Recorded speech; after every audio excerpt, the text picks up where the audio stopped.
Welcome to the Kitchen Waterloo Real Estate Group. We're here today to talk about investment properties and the size of the property that you should be looking at, rates of return, the types, and whether or not property flipping is for you.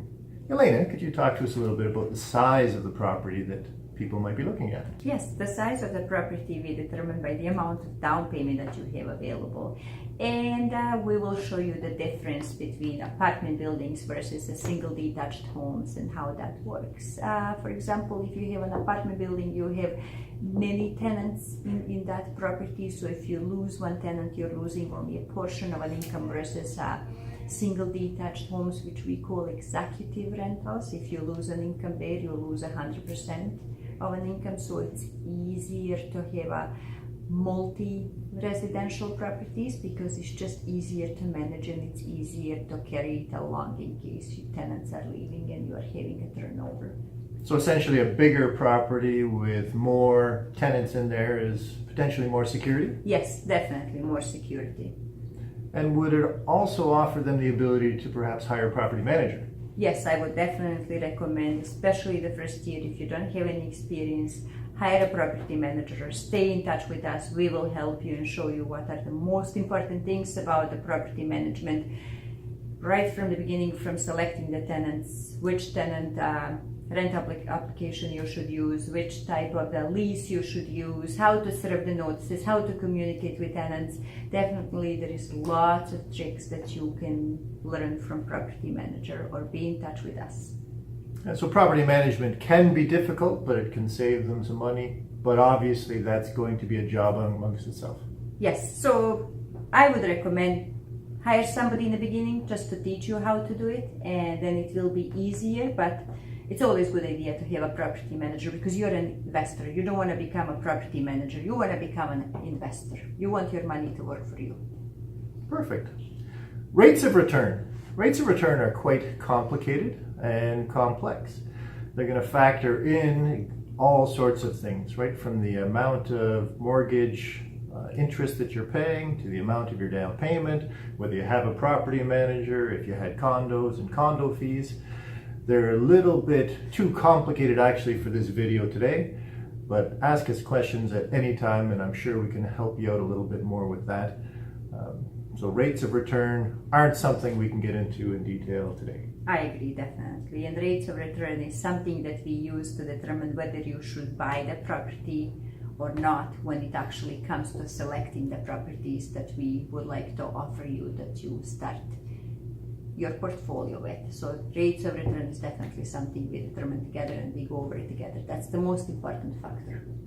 Yeah, and of course we would go through the formula based on the types of properties, right? Yes. Could you tell us a little bit more about the types of investment properties that are possible? Oh yes, there is condominiums, there is freehold, there is single detached, there is multi-residential, there is commercial, industrial, office, retail. We have experience in all of them. We can show you how all of them work. The first one that people come to me often is they would like to buy a condominium.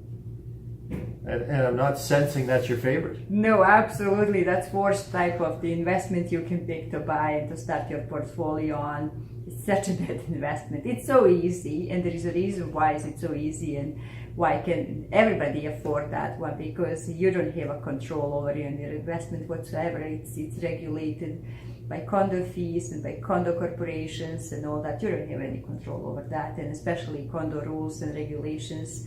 You are obligated to follow them as the owner of the unit, but you have an actual tenant living there, so it's really hard to control those two things. And I would recommend do not buy a condominium. Come see us, we will show you many other ways to invest your money.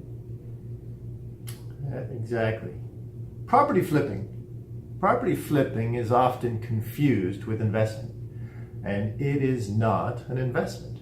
Property flipping is the same essentially as taking on a part-time job, isn't it? Yes, exactly. When you're flipping properties, you're buying yourself a job, and it's just an income. It's just like a quick money. And Jim has lots of experience in flipping properties, so I'm sure Jim can tell us all about flipping properties and what's the way to do it.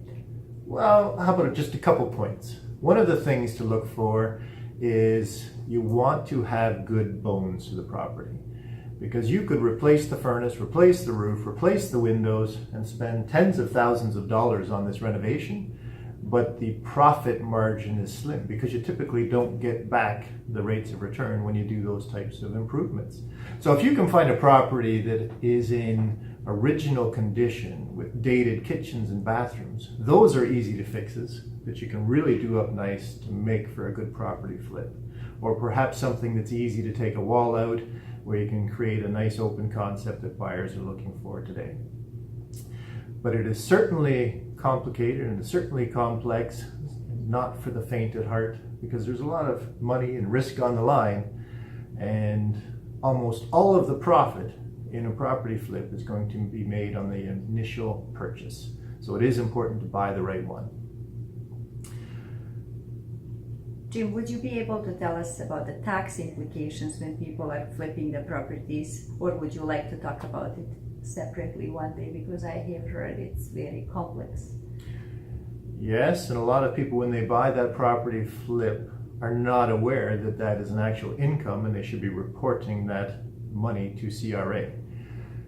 You may or may not get caught, but I would always suggest that if you're looking at an investment, you're best to look at all of the potential costs and make sure that you report that as an income, because there'd be nothing worse than having them come back to you later and having to pay not only the capital gains, but the penalties as well. Yes, I agree with you. And also would say for the income properties, talk to an accountant who has experience dealing with income properties. Not every accountant has experience with that, because it's very important. Taxes will play a huge role in the income properties and the return on investment and where your portfolio will be over the next 20 years. For sure. So comment below if you have any questions. We'd be happy to get back. And of course, our contact information is there at the Kitchener-Waterloo Real Estate Group. Contact us anytime. This has been Jim Lawson and Jelena Nidogon. Have a great day. Be sure to tune in next week when we talk about home inspections and whether having a home inspection is going to be right for you.